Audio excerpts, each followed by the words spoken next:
तो hello friends, मैं राहुल कुमार, जो पोस्टल असिस्टेंट वर्क कर रहा हूँ। आज के इस वीडियो में हम लोग बात करेंगे, जैसे बहुत ऐसे लोग हैं जिनको ये नहीं पता है कि बार बार क्वेश्चन भी कर रहे हैं कि बाय मेल अगर डीवी का लेटर आता है और बाय पोस्ट बाद में आता है तो कौन सा डेट काउंट करें, 10 डेज जो उसमें लिखा रहेगा, तो उसमें उसके बारे में बात करेंगे। साथ में हम लोग बात करेंगे कास्ट वैलिडिटी सर्टिफिकेट, ठीक है। क्योंकि ऐसा हो रहा है कि जो डीवी के लेटर में लिखा हुआ आ रहा है कि कास्ट वैलिडिटी सर्टिफिकेट लाना है इफ़ एप्लीकेबल, ठीक है।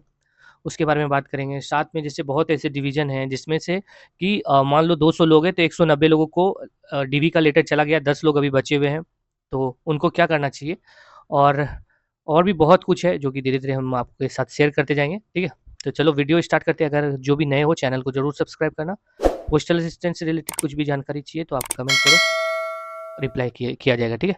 तो चलो वीडियो स्टार्ट करते हैं। सबसे पहले अभी बात करते हैं हम लोग कि मान लो कास्ट वैलिडिटी सर्टिफिकेट के बारे में ही बात करते हैं। ये देखो, हो क्या रहा है कि कास्ट वैलिडिटी सर्टिफिकेट कुछ डिवीज़न में माँगा जा रहा है, कुछ डिवीज़न में नहीं बोला जा रहा है, ठीक है? और मेरे को ऐसा लगता है कि ये पता नहीं, अभी तक देखो, अभी तक जो भी जॉइन किया है उसमें तो आप सुने ही नहीं होंगे कास्ट वैलिडिटी सर्टिफिकेट के बारे में।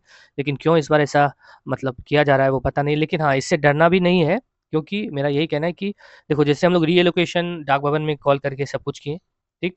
अगर कास्ट वैलिडिटी सर्टिफिकेट आपका नहीं बन पाता है तो डाक भवन अपने साथ है, ठीक है? अगर कुछ भी कहीं भी कुछ माँगेगा तो, और वो माँग के ये सोचा जाएगा उन लोगों के द्वारा कि हम इसको रिजेक्ट करने का एक नया तरीका ढूँढें, तो ये तो गलत होगा। तो फिर आप लोग इतना ध्यान रखना कि डाक भवन एक बार आप कॉल करके बात कर सकते हो, क्योंकि रीलोकेशन के लिए बहुत लोगों ने मेल आईडी सब कुछ किया था डाक भवन को, तो उस वजह से रीलोकेशन हुआ। उसी सेम ये भी आप पूछ सकते हो वहाँ, अगर आपको ज़्यादा प्रॉब्लम लगता है, ठीक है? कास्ट वैलिडिटी सर्टिफिकेट हो गया। जैसे बहुत लोग ऐसे पूछ रहे हैं कि मुंबई जीपीओ में, तो मुंबई जीपीओ के लिए भी कास्ट वैलिडिटी सर्टिफिकेट इधर नहीं माँगा जाएगा, ठीक है? अब बात करते हैं हम लोग, जैसे बहुत ऐसे लोग हैं जिनका कि जिनके डिवीज़न का सबका आ गया है लेकिन उन 10 लोगों का बचा हुआ है, तो वो लोग भी बार-बार कॉल कर रहे हैं। तो देखो, जो जिस लोगों का आया है डीवी का लेटर, उस लेटर में अगर मेल आईडी है या फिर क्या कहता है, फ़ोन नंबर है, कॉल नंबर है, तो उससे कॉल करके देखो। या फिर अगर आपको नहीं पता चलता है कुछ भी, तो उस डिवीज़न का कोई बंदा अगर आपके जान-पहचान का है तो आप वहाँ से उससे कॉन्टैक्ट करने की कोशिश करो। या फिर अगर उधर भी नहीं चलता तो टेलीग्राम पे रूल 38 करके ग्रुप है, ठीक है? तो उस ग्रुप में आप जॉइन करो, वहाँ से पे एक बार मैसेज करके देखो। अगर कोई नहीं रिप्लाई देता है तो फिर बाद में हमें मेरे को करो, तो फिर हम कोशिश करेंगे उस डिवीज़न में अगर कोई है तो वहाँ से यूनियन के थ्रू पता लगाने का, ठीक है? तो लेकिन पहले अपनी तरफ से कोशिश करो। और फिलहाल अभी हो क्या रहा है कि ऑफ़िस के लगभग लोग दिवाली या ये वो में सब छुट्टी या उसमें व्यस्त हैं। तो इस वजह से 1-2 दिन रुकना, ठीक है? उसके बाद देखना क्या होता है, नहीं होता है। वैसे मेनली देखो होता क्या है कि ये भी हो सकता है बाय मिस्टेक कि आप 10 लोगों का या 2-4 लोगों का नाम वो लोगों के नज़र से हट गया हो। ये भी हो सकता है, उनको लगा हो कि इनको सेंड कर दें, या फिर आपका डोजियर दिल्ली से नहीं आया होगा, इस वजह से भी आप लोगों को सेंड नहीं किया गया लेटर। अब चलो बात करते हैं, जैसे बहुत लोग ऐसे पूछ रहे हैं कि मान लो डीवी का लेटर मेल और बाय एड्रेस आएगा आएगा तो कौन-सा 10 दिन काउंट किया जाएगा? तो देखो, इसमें कोई ऑफ़िस की तरफ से ऐसा नहीं कि यही 10 दिन, मान लो मेल भेज दिए तो उसका ये 10 दिन बाद आना ही आना है, या बाय पोस्ट भेजे तो उसके 10 दिन बाद आना है। देखो, कोई-कोई ऑफ़िस बाय मेल ही कर रहा है, बाय पोस्ट अगर नहीं किया होगा, ठीक है? फॉर एग्ज़ाम्पल बताते हैं, मान लो कोई ऑफ़िस है, वो सिर्फ़ मेल किया, अगर मेल के थ्रू आप नहीं आते हो, तो फिर दिक्कत है। अगर कैसे पता चलेगा कि वो सिर्फ़ मेल किया? देखो, हो क्या रहा है कि अभी जो-जो ऑफ़िस वाला बाय पोस्ट भी लेटर भेज रहा है तो आपका नंबर दे रहा है उसमें, ठीक है? जब उसका डिस्पैच के लिए या फिर उसको बुकिंग किया जाता है काउंटर पे, तो आपका नंबर आता है। जैसे ही नंबर आपका डाला जाएगा तो तुरंत आपको एक ट्रैकिंग आईडी का मैसेज आता है। अगर वो मैसेज नहीं आया तो सोच लो अभी आपके ऑफ़िस वालों ने सिर्फ़ और सिर्फ़ मेल ही भेजा है, ठीक है? तो ऐसा मत समझना कि वो आएगा लेटर तो उसके 10 दिन के लिए रुकेंगे। मान लो वो अभी ना सेंड करे, वो थोड़ा टाइम लगा के सेंड करे। जब आपका मेल का 10 दिन हो जाएगा और आप नहीं आ रहे हो तब बाय पोस्ट वो भेजे, ऐसा अगर हो जाता है तो सोचो आपको कितना लेट जाएगा। इसलिए अगर मेल आपको पहुँचा तो आप कोशिश करो कि मेल के साथ, मतलब मेल अ, के साथ ही चले, मतलब जैसे ही मेल आया आप जो भी डॉक्यूमेंट तो आपको पता ही होगा कि क्या-क्या लगने वाला है, तो बहुत कुछ आप लोग को ज़ेरॉक्स-वेरॉक्स तो करा के रखे ही होंगे। बचा होगा सिर्फ़ कैरेक्टर सर्टिफ़िकेट और अटेस्टेशन फॉर्म, ठीक है? तो इसको भी कराने में ज़्यादा टाइम आपको लगेगा नहीं। मोस्टली महाराष्ट्र में मेडिकल आपको यहीं करवाएगा, तो वो तो हो गया मेडिकल। फिर जब आप जैसे मेल गया आप आ जाओगे तो वो ज़्यादा बेटर रहेगा। लेकिन हाँ, जिस जगह जिस ऑफ़िस में बाय पोस्ट और बाय मेल दोनों भेजा है, बाय पोस्ट जिसको भेजा, बाय पोस्ट का मैसेज आ गया, टेक्स्ट मैसेज, और मेल बाद में, मतलब मेल तो मान लो उसके 2-3 दिन बाद भेजेगा तो वो मेल पहले आ जाएगा। तो आपको 10 डेज़ आप दोनों काउंट कर सकते हो, ठीक है? 10 डेज़ मोस्टली आपका जो है ऑथेंटिकेट, वो आपको बाय पोस्ट वाला ही होगा, लेकिन अगर आपको जल्दी आना है तो बाय मेल आ सकते हो। बाय पोस्ट वाला कौन सा डेट होगा, एक लेटर पे डेट रहता है। लेटर वाला डेट को मत मानना, जिस दिन आपके घर पे पहुंचे हो, जिस दिन आप रिसीविंग का साइन करके दिए होगे पोस्टमैन को, वो पोस्टमैन जो रिसीविंग का साइन लेता है वो ऑफिस को भेजता है, ठीक है। तो ऑफिस वाले को पता चल जाता है कि आपके पास किस दिन रिसीव किया। और ऐसा भी नहीं है कि एकदम कट टू कट डेट है कि 10 दिन वो लोग काउंट कर रहा है उंगली पे कि हाँ इतने तारीख को लेटर गया था तो 12 तारीख को उसको आना चाहिए, 12 को नहीं आएगा तो रिजेक्ट कर देंगे, ऐसा कट टू कट डेट नहीं। हाँ, ज़्यादा जैसे कि 10 दिन में नहीं हुआ, 2-4 दिन और लगा के, जैसे अभी बिहार में छठ पूजा आने वाला है, तो कुछ लोगों का ये मन में होगा कि छठ पूजा मना के ही आएंगे, तो 2-4 दिन इधर उधर होगा तो उससे कोई बड़ा इशू नहीं है, ठीक है। और जैसे और हाँ, जो भी है, जैसे बहुत लोग अभी ऐसे हैं कि मैसेज करे कि भैया ट्रेन का टिकट ही नहीं मिल रहा है या और भी कुछ नहीं मिल रहा है, क्या करें नहीं करें। तो अगर देखो 1-2 दिन बाद आपका जो डेट है उसके 1-2 दिन बाद भी अगर ट्रेन का टिकट मिल रहा है तो आ सकते हो, उसमें कोई प्रॉब्लम नहीं है, ठीक है। 1-2 दिन 4 दिन ऐसा लेट होगा। अगर आपको लेट होता है और आप चाहते हो कि सेफ जोन में हो, तो जिससे आपको मेल आया उस पे मेल कर दो, ठीक है। या फिर जिससे आपको बाय पोस्ट लेटर आया उस पे बाय पोस्ट लेटर अपने साइड से भेज दो। अगर आपको 5 से 6 दिन ज़्यादा लेट जाएगा, तो ऐसे 1-2 दिन लेट जाएगा तो आपके लेटर पहुंचने से पहले ही सब कुछ पहुंच जाएगा, ठीक है। अब एक चीज़ जो बार-बार सब पूछ रहे हैं कि भैया जैसे कि महाराष्ट्र में क्या 15 तारीख को छुट्टी है या कब छुट्टी है? देखो, महाराष्ट्र में छुट्टी है 27 को, ठीक है? 26 को संडे है, 27 को छुट्टी है।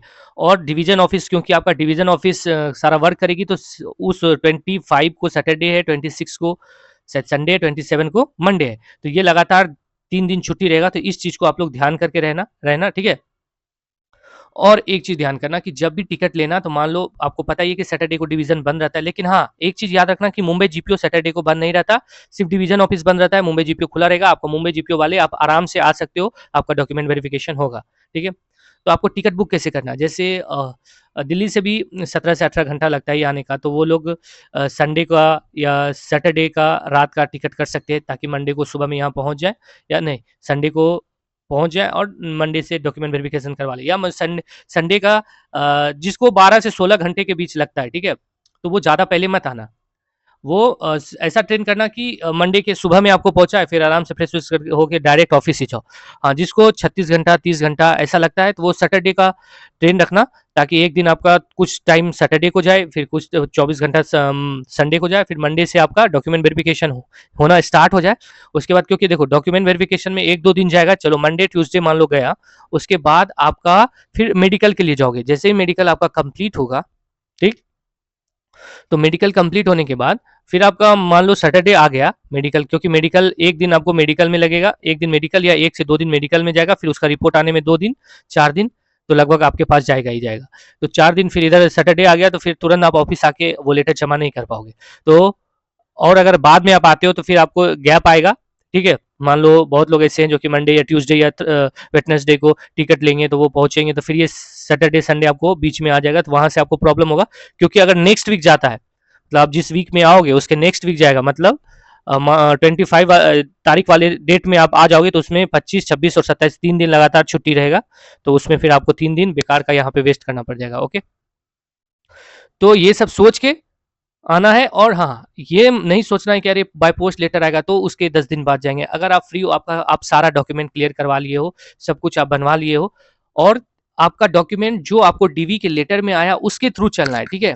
और जैसे ऐसा नहीं कि कुछ ये कुछ अलग डिवीजन में अलग मांगा है तो उसको उसके थ्रू चलना है, क्योंकि अभी भी 2-3 सर्टिफिकेट के रिगार्डिंग लोगों में कंफ्यूजन है, क्योंकि कुछ जैसे सीबीएसई बोर्ड या आईसीएसई बोर्ड या बिहार बोर्ड या अलग अलग बोर्ड में अलग अलग तरह का डॉक्यूमेंट मिलता है। जैसे कुछ के यहाँ पासिंग सर्टिफिकेट मिलता है, कुछ में नहीं मिलता है, तो उसको डरना नहीं है। अगर आपके डीवी के लेटर में लिखेगा, देखो आपके पास जो भी एजुकेशनल सर्टिफिकेट है, जो आपके जहाँ से आप पढ़े हो वहाँ से आपको मिला है, ऐसा नहीं कि हाँ कुछ सर्टिफिकेट और मिलने का था लेकिन आप ऑफिस मतलब अपना स्कूल नहीं गए तो वो नहीं ला पाए हैं, तो वैसा नहीं। जो होना चाहिए, और इसके पहले तो आप डॉक्यूमेंट वेरिफिकेशन एसएससी के थ्रू करवाए ही होंगे बहुत लोग, तो उनको तो पता ही होगा। जो एजुकेशनल सर्टिफिकेट चाहिए वो आपके पास होना चाहिए, ठीक है।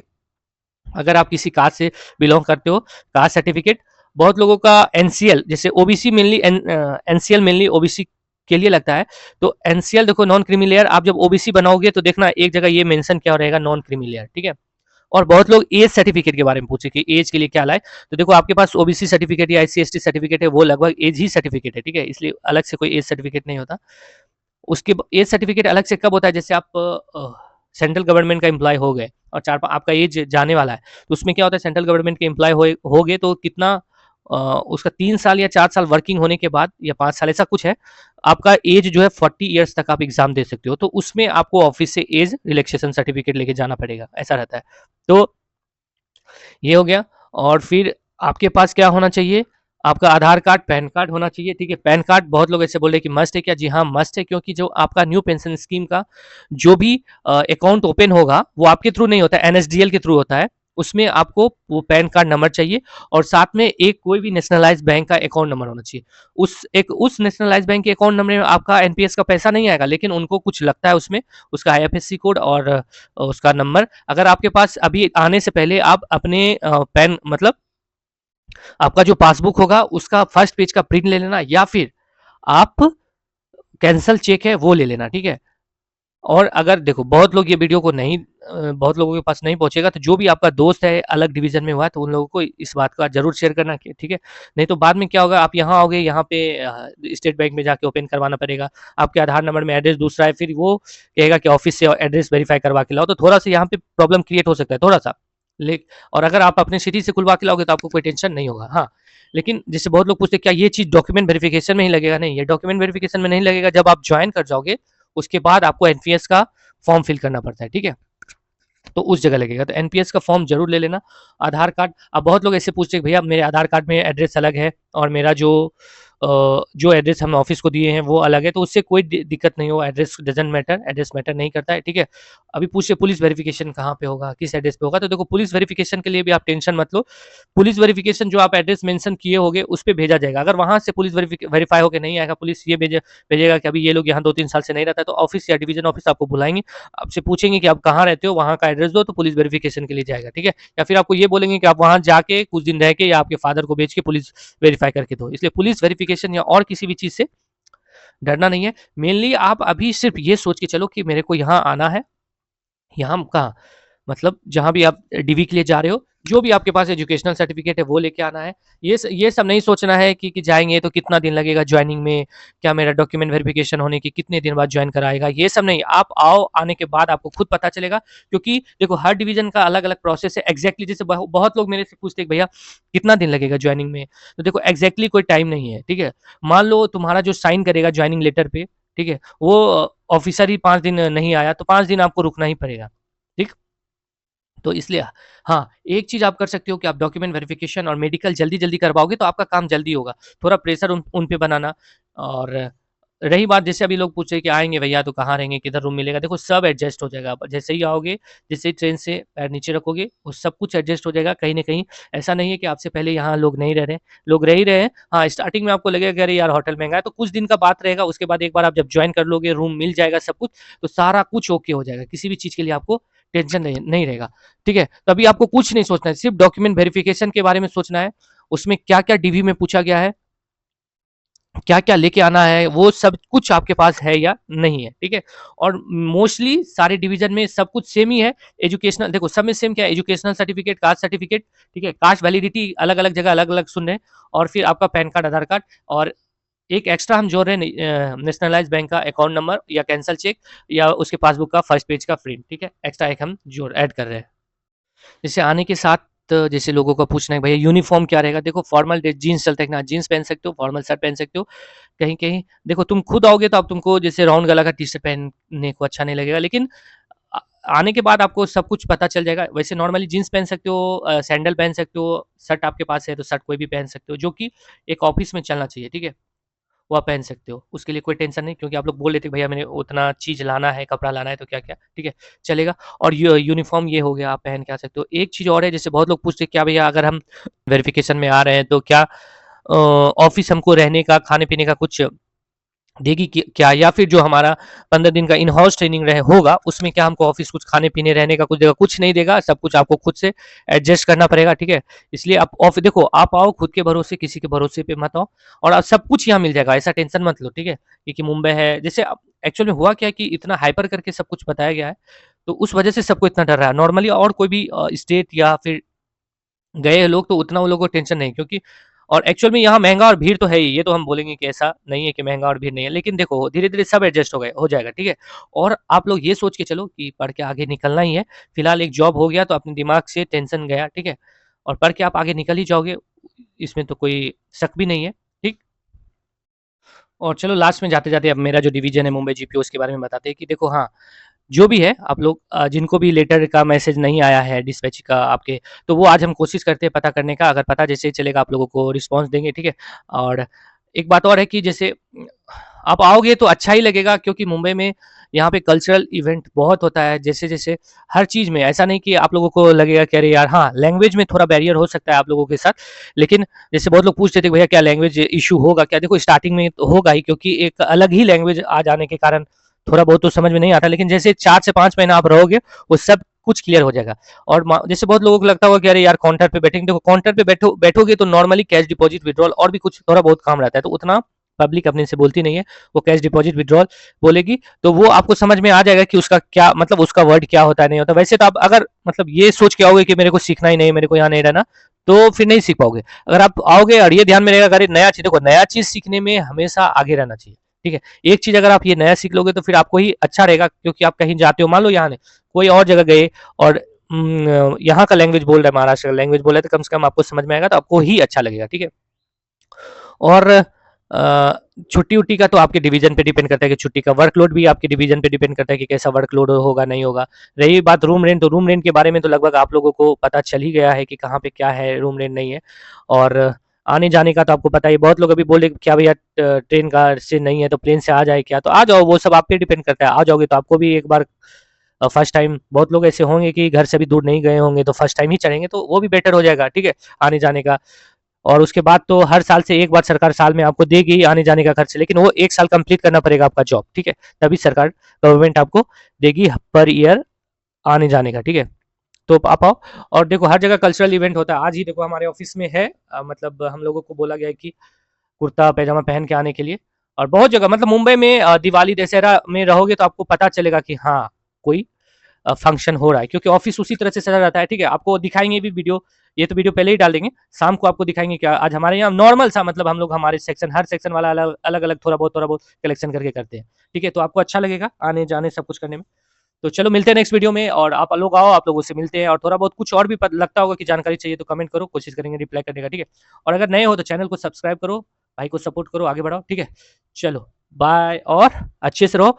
और ये लास्ट मंथ है आपका, नेक्स्ट मंथ से आपके अकाउंट में हर 30 तारीख या 31 तारीख को सैलरी आने ही वाला है, इसलिए उतना टेंशन मत लो। कुछ लोगों को पता है, मेरे को टेंशन हो रहा होगा, उनको अभी तक डीबी का लेटर नहीं गया है, बहुत लोगों को चला गया है, तो सबको 20 तारीख के 20/11 के पहले आ जाएगा। टेंशन मुक्त रहो, अच्छे से रहो, खुश रहो, और आगे तैयारी करते रहो। चलो बाय।